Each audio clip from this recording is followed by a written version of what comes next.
Découvrons ensemble la vie du bienheureux Antoine Auriel. Antoine Auriel est né en 1764 à Manobre, commune qui se trouve à la frontière entre le Lot et la Dordogne.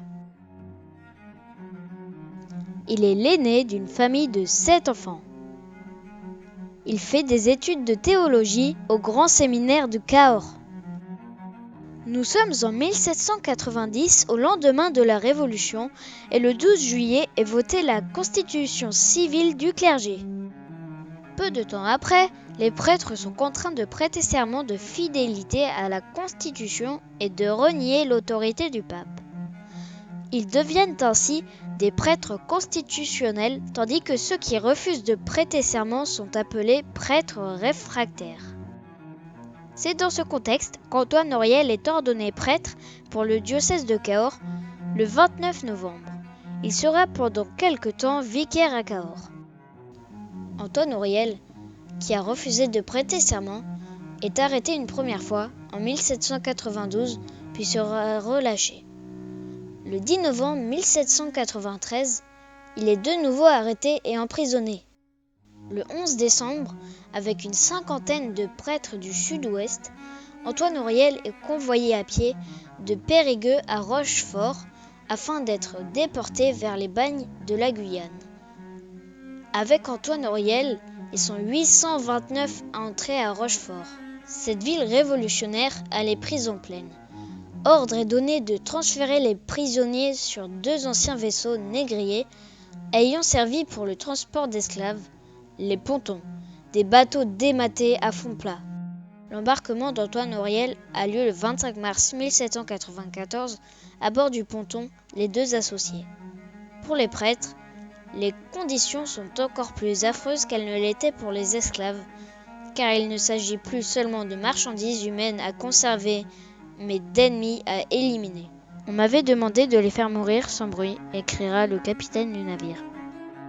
Avec le blocus des côtes par les Anglais, le transfert vers la Guyane est impossible. On se contente donc de jeter l'ancre dans la baie de Rochefort. Un long calvaire commence pour les prêtres réfractaires. Les conditions de vie à bord sont terribles. Dans un entrepont de 40 places, 400 prêtres sont entassés. Les prêtres sont dépouillés, torturés, la nourriture est infecte, l'air est irrespirable. À cela s'ajoute l'impossibilité de célébrer la messe ou de prier. Les mouvements de lèvres sont sanctionnés. Malgré cela, les prêtres étonnent leurs bourreaux par leur sérénité, leur patience, voire leur joie. Ils arrivent à contourner le désert spirituel qu'on veut leur imposer. Ils prient en secret, parviennent à cacher des pages de livres de prière dans les doublures de leurs vêtements, mais aussi des hosties consacrées pour donner la communion. Une croix en bois sculptée avec un couteau de marin sera également retrouvée. Un prêtre dira « Nous sommes les plus malheureux des hommes, mais les plus heureux des chrétiens ». Les prêtres s'étaient accordés sur 9 résolutions, dont celle de garder le silence sur ce qu'ils avaient vécu afin de réconcilier les Français. Au fil des semaines, les conditions à bord se dégradent. Le typhus et d'autres maladies se propagent. Pour essayer de circonscrire la contamination, on amarre à côté des navires 2 chaloupes qui servent d'hôpital. On y met les malades les plus atteints, les prêtres volontaires servant d'infirmiers. C'est dans cet emploi qu'Antoine Auriel va se distinguer.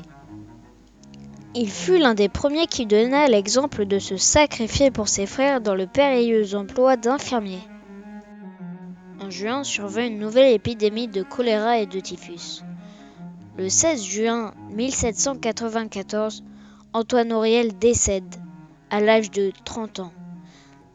C'était un homme très aimable, doué d'un cœur sensible et d'une belle âme. Sur 829 prêtres arrivés, il y eut 547 morts. Antoine Auriel sera enterré à l'île d'Aix. Il sera béatifié avec 64 autres prêtres en 1995 par le pape Jean-Paul II. Au cœur de leur souffrance, les prêtres déportés sont restés fidèles à leur vocation, un bel exemple pour tous les chrétiens.